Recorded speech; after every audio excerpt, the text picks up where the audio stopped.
गुरु और शिष्य की कहानी। एक गुरु और शिष्य जंगल में होते हुए अपने गांव जा रहे होते हैं। अंधेरा काफ़ी हो चुका था। शिष्य ने अपने गुरु से कहा, गुरु जी काफ़ी रात हो चुकी है। अगर आप कहें तो आज की रात आसपास के किसी गांव में गुजार लें। गुरु जी ने अपना सर हिलाया और वो आसपास के एक गांव के छोटे से घर में जाकर रुके। अब वैसे ही वहां गए तो गुरु जी के शिष्य ने दरवाज़ा ठकठकाया। जब घर से एक गरीब आदमी बाहर आया तो गुरु जी ने बोला, हम आपके गांव जा रहे थे, लेकिन काफ़ी रात होने की वजह से हमने इसी गांव में रुकने को सोचा। क्या हम आज रात आपके यहाँ रुक सकते हैं? गरीब आदमी बोला, हाँ क्यों नहीं, आप दोनों अंदर आ जाइए। अब जैसे ही गुरुजी अंदर आ गए, उन्होंने देखा कि उस आदमी के घर में बहुत ज़्यादा गरीबी थी। गुरुजी ने उसे पूछा, आप काम क्या करते हो? गरीब आदमी ने बोला, मेरे पास बहुत सारी ज़मीन है। तो गुरुजी ने बोला, अगर तुम्हारे पास बहुत सारी ज़मीन है तो इस तरह क्यों रह रहे हो? वह आदमी बोला, वह किसी काम की नहीं है। गांव वाले बोलते हैं कि ये बंजर ज़मीन है, यहाँ पर कुछ भी नहीं उगाई जा सकती।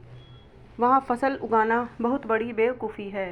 गुरुजी ने बोला कि तुम्हारा गुजारा कैसे होता है? उसने बोला कि मेरे पास एक भैंस है जिससे मेरा पूरा घर चलता है। ये सुनने के बाद गुरुजी सो जाते हैं और रात में जब सब लोग सो रहे होते हैं तब गुरुजी ने अपने शिष्य को उठाते हैं और उस गरीब आदमी की भैंस लेकर अपने गांव चले जाते हैं। शिष्य अपने गुरु से पूछता है कि गुरुजी, कहीं आप ये गलत तो नहीं कर रहे हैं? गरीब आदमी की रोजी रोटी इसी भैंस की वजह से चलती है। गुरुजी अपने शिष्य की तरफ देखते हैं और मुस्कुराते हुए आगे बढ़ जाते हैं। उस बात को तकरीबन 10 साल गुजर जाते हैं और जो गुरु का शिष्य था वह बड़ा गुरु बन चुका था। वो एक दिन उन्हें उस गरीब आदमी की याद आती है कि मेरे गुरु ने उस आदमी के साथ अच्छा नहीं किया था। मुझे एक बार चलकर देखना चाहिए कि अब उस गरीब आदमी की परिस्थिति कैसी है।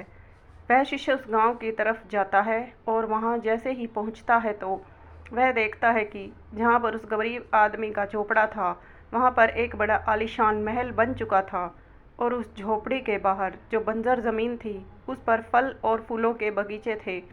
तभी उधर से उस घर का मालिक आता है। शिष्य उसे पहचान लेता है और उस आदमी को बोलता है, तुमने मुझे पहचाना? मैं अपने गुरु जी के साथ आया था। हमने एक रात के लिए आपके यहाँ रुके भी थे। वह आदमी उसे पहचान लेता है और बोलता है कि आप उस रात में आप कहाँ चले गए थे?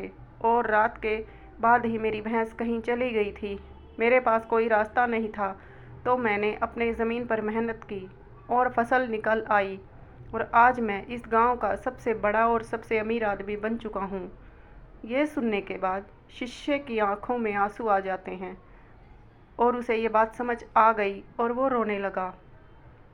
इस कहानी से हमें यही सीख मिलती है कि हमारे अंदर बहुत सी टैलेंट छुपी हुई है, लेकिन हमें कोई ना कोई चीज़ रुका कर रखी है।